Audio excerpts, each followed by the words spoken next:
Hey guys, my name is Lindsay Bosk, and I did my Genius Hour on soulmates and whether or not soulmates are real. So my first step in doing my research was looking up if soulmates are real, how likely are we going to be to actually find that one person that's made for us. So there are about 7.4 billion people in the world, actually more than that.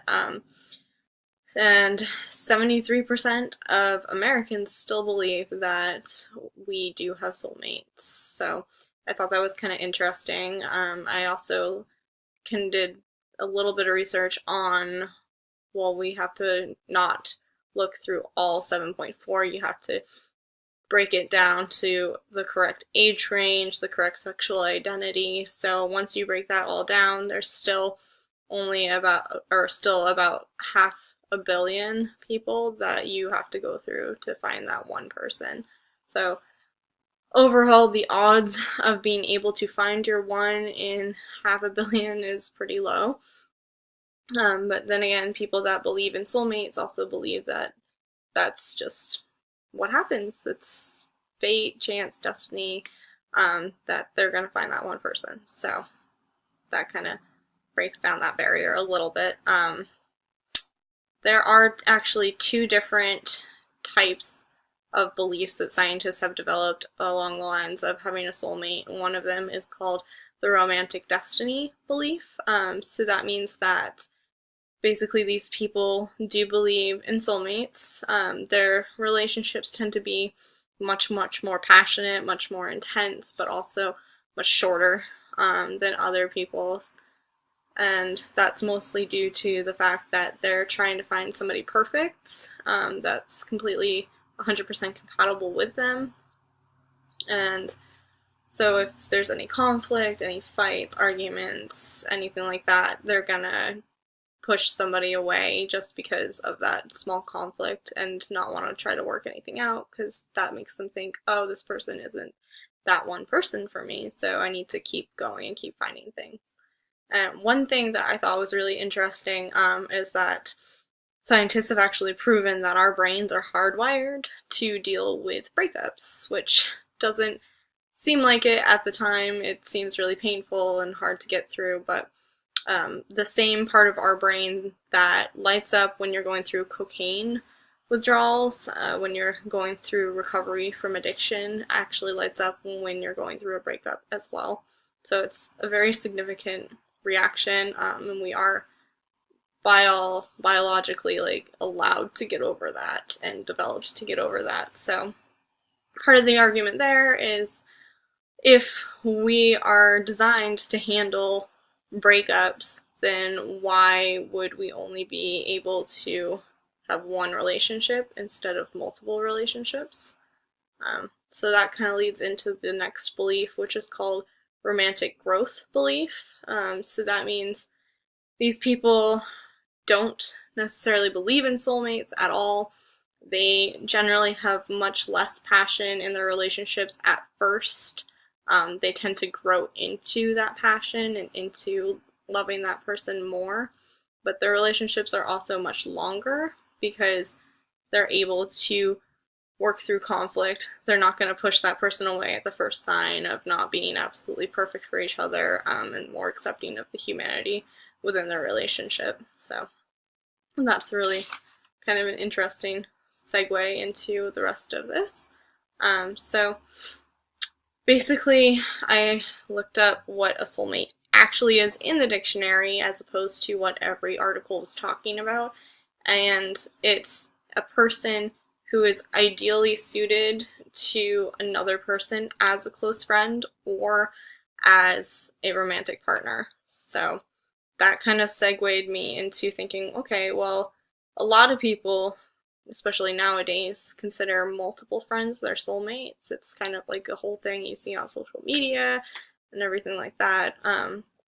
So if you can think of a couple friends as your soulmates, why can't you have multiple soulmates in romantic relationships as well?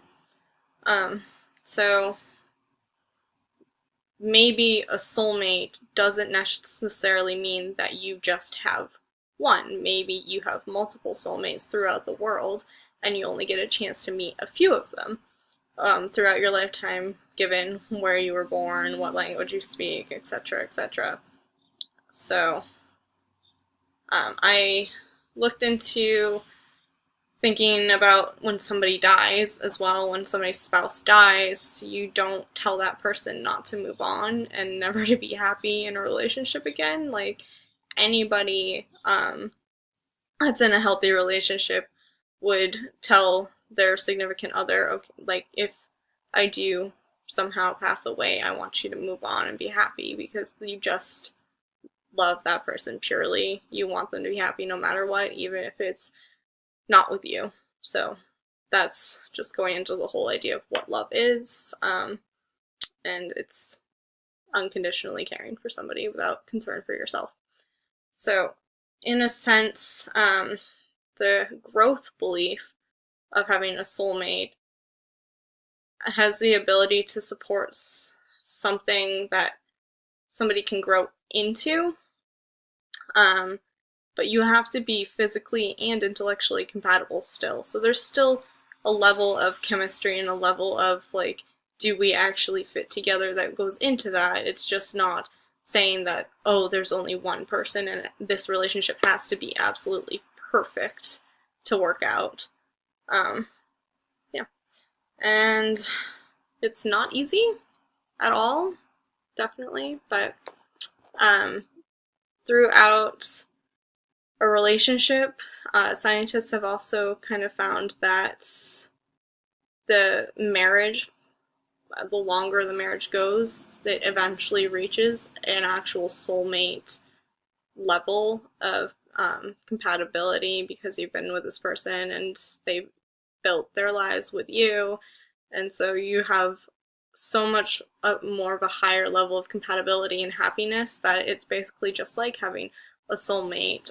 It's just that you built that soulmate together, with two people working as a team, versus just randomly meeting a stranger and having it all work out all of a sudden.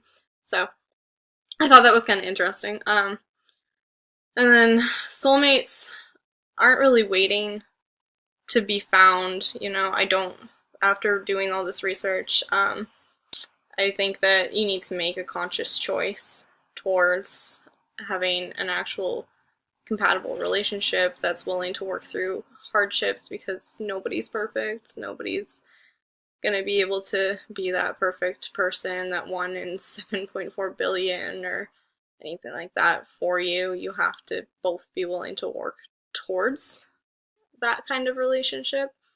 And I do think that if something like a soulmate compatibility built out of a growth relationship does end or terminate, that you can do it again. So overall, this experience was really interesting for me, because I wasn't sure if I believed in soulmates before this or not, and I think at this point I do. I just believe in it in a different sense than how I was thinking about it before and how most people think about soulmates. So I believe that you can grow a soulmate, but you can't just randomly find a person on the street and suddenly have a perfect relationship, because in all honesty, I don't think perfect relationships actually exist. It's just two people that want to work together and stay together no matter what. So that is my conclusion on soulmates, and I hope you found this interesting and maybe even kind of helpful. So have a good day.